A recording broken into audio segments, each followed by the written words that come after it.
I'm gonna probably publish this footage no matter what, just for the sheer entertainment value of it, because who doesn't love a good situation like this? Even I am like, oh, what's gonna happen, you know?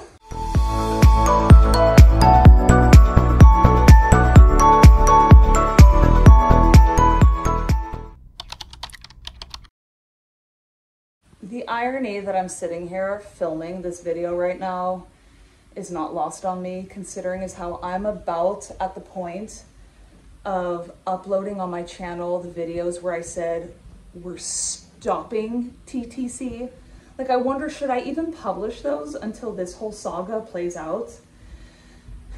I apologize if you guys can hear a little bit of static in my audio. I broke the microphone, I think, somehow.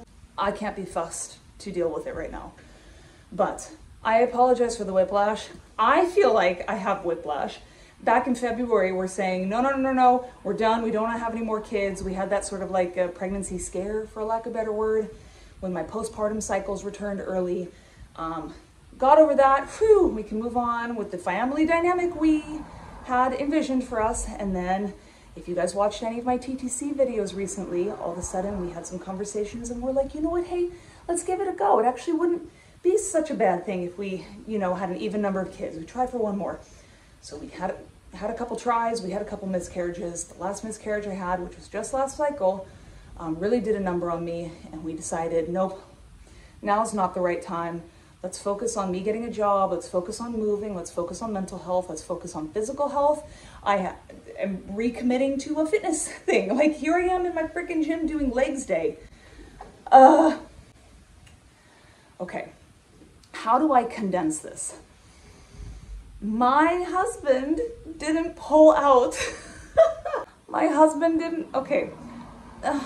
Here's my basal body temperature chart. I stopped like taking my vitamins at the beginning of this cycle. I stopped taking my internal temperatures. I'm just relying on my watches now because they do it for me anyway. I don't have to do anything extra or special. I pretty much gave up on tracking my fertility, and I decided to take a break with everything because we decided we weren't going to try anymore, and I needed to focus on just getting some mental and physical stability back in my life. Hadn't been thinking about ovulation, but I have had the continuation of the left ovary type pain that I talked about in my pregnancy test video and my 2-week wait symptoms video. It's continued, so it's something my husband and I have been monitoring. And it started to get worse around cycle day 11 of this cycle, which was just a couple days ago. So I took 2 OPKs that day.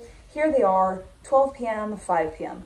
I showed them to my husband because I thought it was cool. I was like, hey, look what the human body can do. 12 p.m., dead negative OPK. 5 hours later, super positive, right? How cool. So 24 hours go by, and I still hadn't had ovulation pains. And I was expecting to get them on the right side this time because it's been many months since I've had right side ovulation pains, but they hadn't come. So 5 p.m. I take another OPK, and I'm so upset that I don't have a picture of it because I have never had a more peak OPK in my whole life than this dang test. The control line was so faint compared to the test line. It was wild. So I'm looking at this test and I'm like, okay, well, maybe this is my peak. Maybe I'm going to ovulate on cycle day 13. Okay, I'm thinking this in my head. But then around 8 p.m., so like 3 hours later, I start getting all the classic, very normal ovulation pains on my left side again, but there they are. And so I told my husband, I'm like, whew, I'm getting real ovulation pains. That's probably why this pain I've been getting in my ovary has kind of like really ramped up since yesterday. It was probably just in anticipation of ovulation, okay? He knew I was literally ovulating at that time.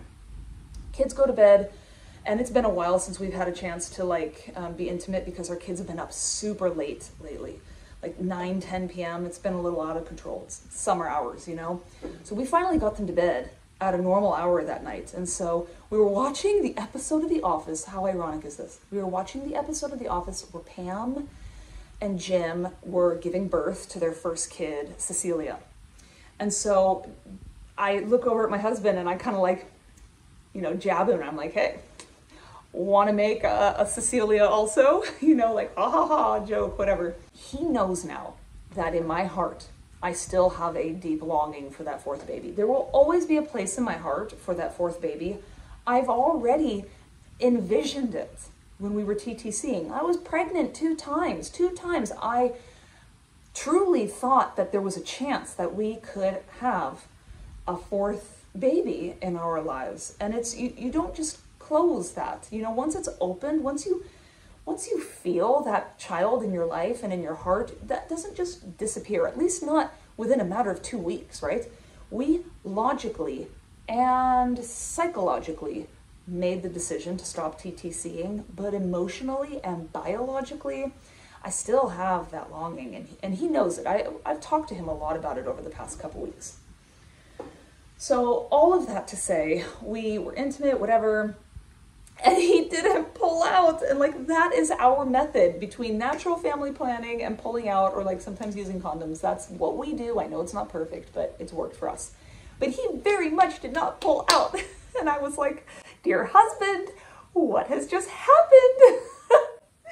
And he just smiled coyly and cracked a joke and then went off to the bathroom. And I just laid in the bed laughing hysterically, because what is life even? What is going on? So here I am. I don't want to say this is unplanned. It certainly wasn't planned, but I feel like there was a degree of knowing what was happening. But call it what you may, we are in a 2-week wait. I'm going to probably publish this footage no matter what, just for the sheer entertainment value of it, because who doesn't love a good situation like this? Even I am like, oh, what's going to happen, you know? God. A part of me desperately wants this to work out, and the other part of me is just terrified, because we came to a very sound conclusion that we were not going to TTC anymore, at least not right now. Not for the next couple years, right? Holy moly, talk about playing with fire.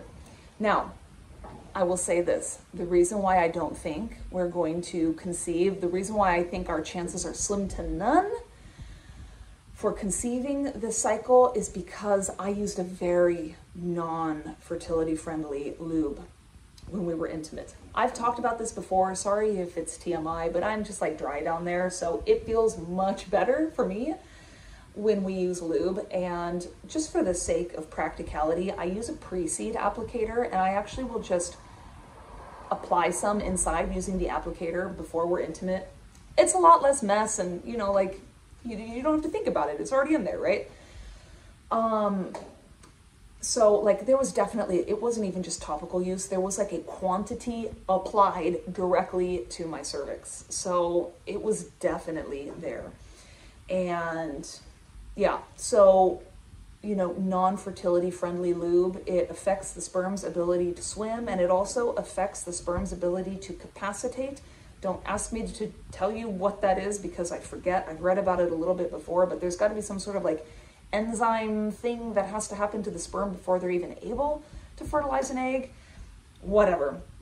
So our chances are extremely diminished simply by the fact that I had used quite a quantity, not quite a quantity, but you know what I mean? Like I used a measurable amount of this lube.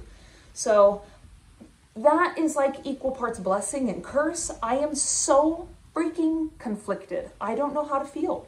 Part of me is like, oh my gosh, I really hope it works. And then I'm like, girl, what are you talking about? No. Like, we have all these plans. Think about all the reasons why you said you didn't want to TTC. And I'm like, Oh yeah, okay, so good that we used that lube. and then the like emotional side of me is like, hello, but what about the baby? What about the baby?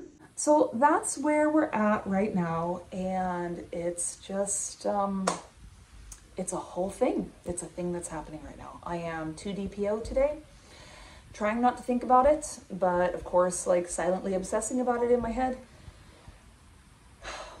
I think I'm gonna start testing at 8 DPO.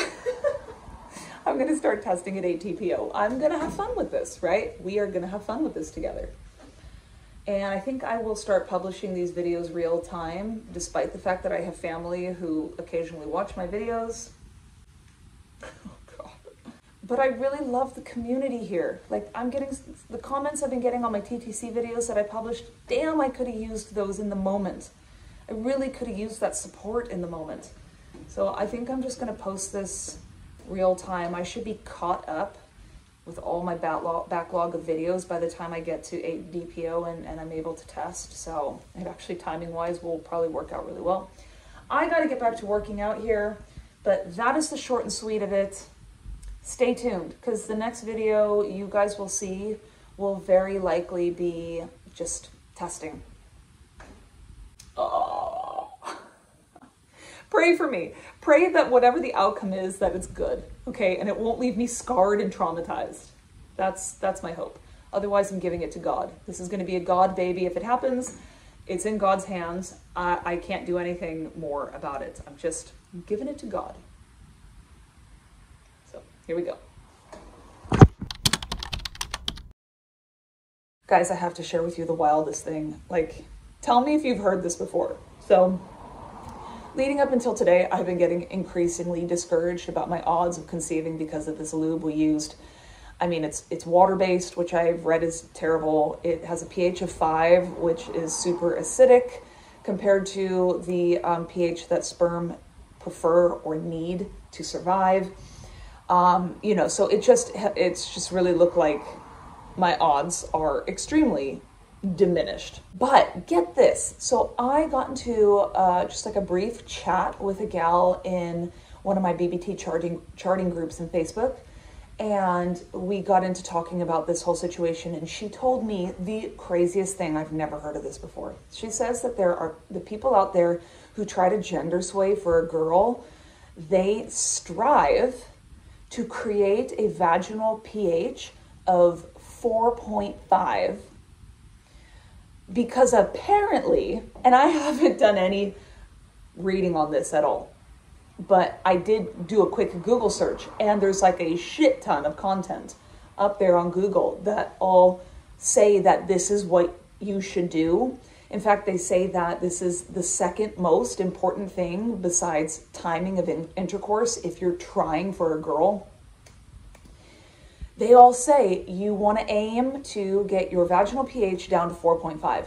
And this girl I was talking to on Facebook was saying that women do that by eating a certain diet. They have their partners eat a certain diet, like acidic diet, to try to bring down their pH values.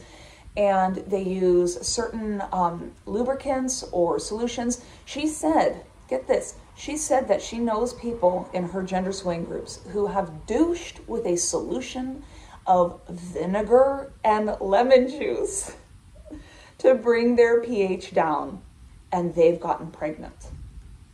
So suddenly this like situation with the lube lava that I felt like I had applied to my cervix isn't looking too damning, because I mean, it has a pH of 5. Now, granted, the lube has other components to it that can be toxic. It has like glycerin and propylene glycol, which I've read are not good. It also has hydroxyethyl cellulose, which I've heard is not inhibitive to sperm motility and health and stuff like that. So I really don't know what this all means, but I thought I would come on and share it because I thought it was super interesting. Have you guys heard of this at all?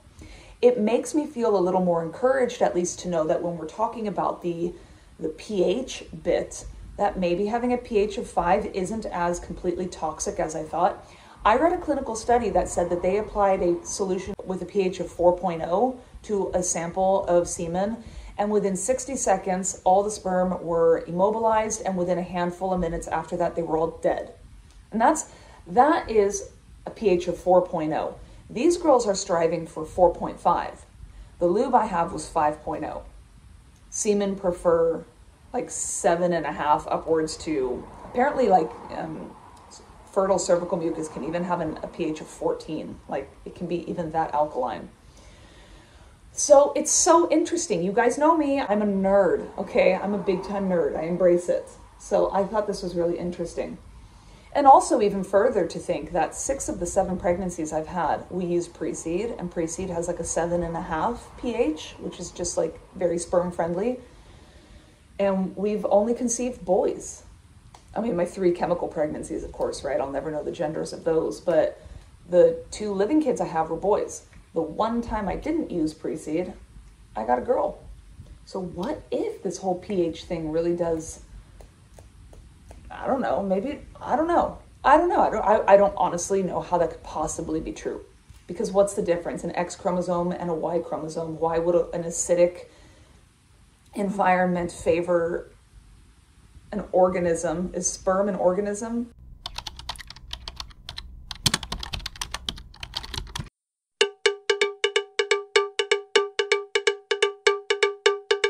A cell that just has one tiny little variation? Like how would that suddenly change its ability to cope with acidic environments? I don't know.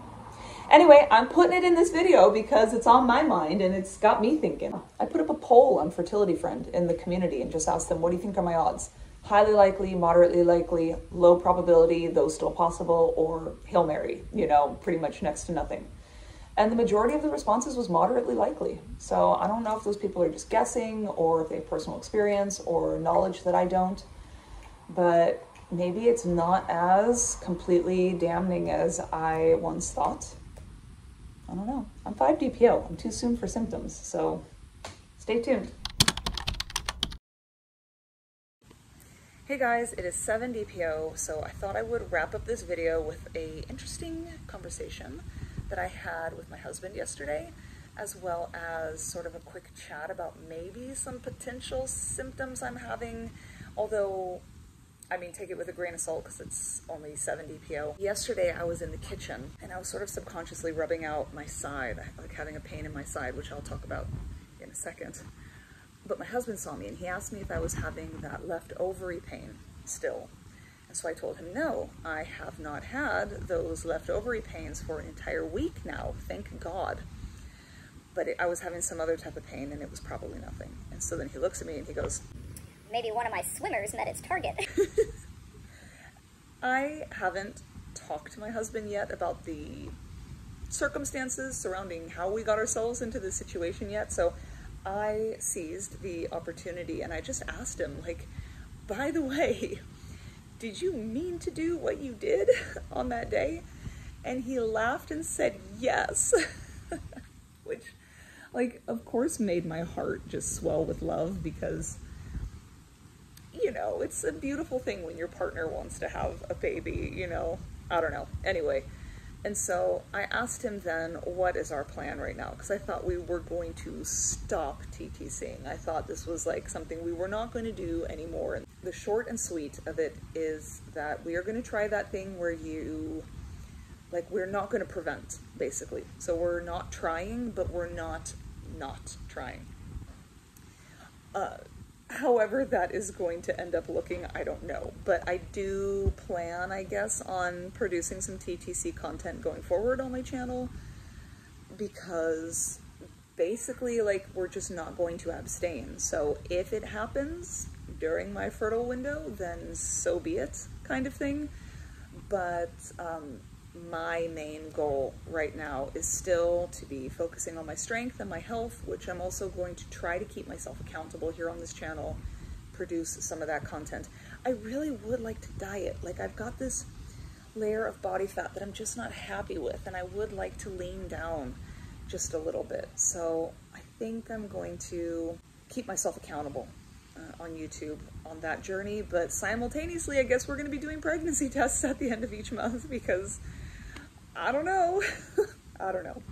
That's the update for that. So now we have the answer about how we got ourselves into this pickle to begin with. But on to symptoms. Now, I am not a special person. Like, special rare things don't happen to me. I'm just a very average person. And average things tend to happen to me. So take what I say with an extreme grain of salt. But on the morning of 5 DPO, I got the return of that same pinchy, stabby, achy feeling on the left side of my uterus that I got last cycle. And it's much milder and much less frequent than it was last cycle. And again, it happened on the morning of 5 DPO, so, you know, it's probably nothing. But I continue to get sensations in that exact same spot, just here or there throughout the day. So I had it happen like a small handful of times throughout 5 DPO, It happened maybe 2 or 3 times that I became aware of like just a pinchy, pokey, pinpricky feeling. Yesterday, I haven't felt anything yet today, but it's only 11. But the main reason I bring that up as even a potential symptom is because starting the evening of 5-DPO, I got the return of the freaking belching. But oh my God. And you, what the heck? So I want to ask you guys, is there anyone out there who experiences frequent, constant, persistent, unexplained burping, just wind, as a normal PMS symptom? Because I'm starting to think maybe I just have a very ironically timed new PMS symptom. Because like mid-luteal phase is when progesterone kind of like gets to be at its highest. So maybe it's just a normal progesterone thing. I just don't know. But just like last cycle, it is constantly happening. And this is only the 3rd cycle in my whole life that I've ever dealt with this. The first time it started on 6-DPO. In the cycle I ended up pregnant with Benny. The second time it happened, who's my youngest baby, if you're unfamiliar. The second time it happened, it started on 6-DPO last cycle, and I ended up pregnant that cycle. And now, at the end of 5-DPO, I'm getting it again. I don't know. Last cycle, in my pregnancy test video, I mentioned that I had started taking a new prenatal tablet around the same time that it happened.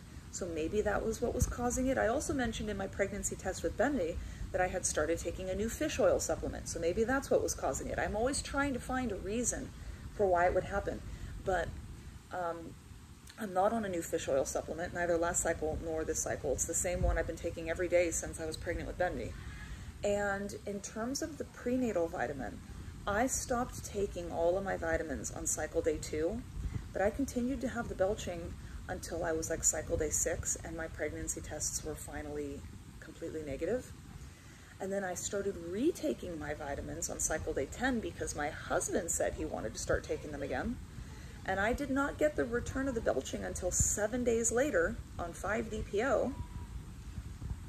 So it's not vitamin related. It's just weird. It's either going to be my new normal, and it's just a normal PMS thing, or I'm not nearly as excited about it this cycle as I was last cycle, because I really just don't think it's a thing, especially having it start on 5-DPO. And finally, the last very odd thing that I'm experiencing is I have wretched body odor. And one thing I can say, trust me, I have many flaws. But the 2 things I've been very lucky about is I never have had acne, and I have never had body odor. I don't even wear deodorant. I don't need it. My hormones don't aggravate my body odor. I just don't get it. The only time I do need deodorant, and when I say I need deodorant, I'm talking about men's deodorant and like freaking stuffing frankincense and myrrh in my bra and praying to Jesus to help me, is when I'm postpartum. The whole first 6 months, sometimes even upwards to a whole year postpartum. But generally the first 6 months postpartum, I stink like a freaking stinky person. I don't know. I have the same smell right now. I am offending myself. I have to go buy deodorant today because I reek right now. Oh, I have no explanation for it. It's a weird thing. It started since yesterday evening. So that's what I got. We will start the pregnancy testing thing tomorrow. Today, like the day that I upload this video is going to be today. I am 7-DPO today, so I'm going to start testing tomorrow. So in the next couple days, I'll upload a video. I don't think I'm going to do daily testing. I know some girls do that, and I love watching those, but I don't know if that's like a thing that I want to do. I gotta tend to this guy, so stay tuned.